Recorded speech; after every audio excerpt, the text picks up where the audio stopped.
গত কয়েকটি নির্বাচনে পশ্চিমবঙ্গে একটি স্লোগান জনপ্রিয় হয়ে উঠেছে। স্লোগানটি হলো খেলা হবে। তৃণমূল সুপ্রিমো তথা পশ্চিমবঙ্গের মুখ্যমন্ত্রী মমতা বন্দ্যোপাধ্যায় ভারতের স্বাধীনতা দিবসের পরের দিন অর্থাৎ 16ই আগস্ট সারা বাংলা জুড়ে খেলা হবে দিবস পালন করবেন বলে স্থির করেছেন। এই দিনে বিভিন্ন জেলার কতকগুলি ব্লক এবং কর্পোরেশনে সরকারি অনুদানে খেলার ব্যবস্থা করা হবে। এছাড়া রাজ্যের যে ক্লাবগুলি এ পর্যন্ত অনুদান পেয়ে এসছিলেন তাদের মধ্যে কেউ 16ই আগস্ট খেলাধুলোর আয়োজন করলে তাদেরকে দেওয়া হবে 15,000 করে টাকা অনুদান। রাজ্য সরকারের গরিবের সংসারে অর্থের বড়ই অভাব। সরকারি কর্মচারীদের ডিএ দেওয়া সম্ভব হচ্ছে না।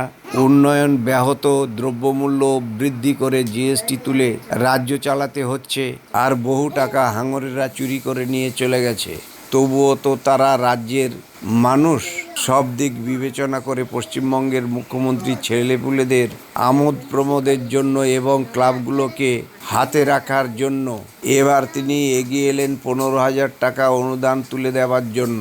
2012 সালে প্রথম 2 লক্ষ করে টাকা অনুদান দিয়েছিল রেজিস্টার্ড ক্লাবগুলিকে। তাতে ক্লাবগুলি সক্রিয় হয়েছে, অনেক নতুন ক্লাবও সক্রিয় হয়েছিল। যুব সমাজের ভিড় সেখানে অনেক বেড়ে গিয়েছিল।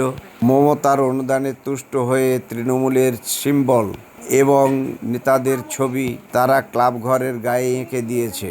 নির্বাচনে জেতার জন্য সরকারি টাকায় যুব সমাজকে নিয়ন্ত্রণ করার এটাই সবচেয়ে উত্তম পন্থা বলে তিনি মনে করেছেন এবং কয়েকটি নির্বাচনে পরপর তিনি সফলও হয়েছেন।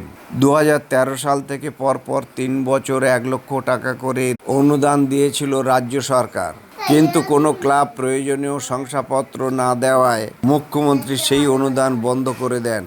তবে দলীয়ভাবে তদন্ত করে দেখা গিয়েছে তাতে ভোটের উপরে প্রভাব পড়েছে, আর সে কারণেই মুখ্যমন্ত্রী মমতা বন্দ্যোপাধ্যায় যুব সমাজকে কাছে আনতে এবং কাজে লাগাতে উঠে পড়ে লেগেছেন।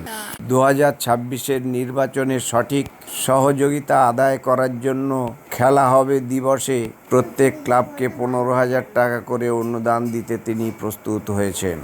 তিনি আশা করেছেন এবার আর ক্লাবের ছেলেরা বিমুখ করবেন না।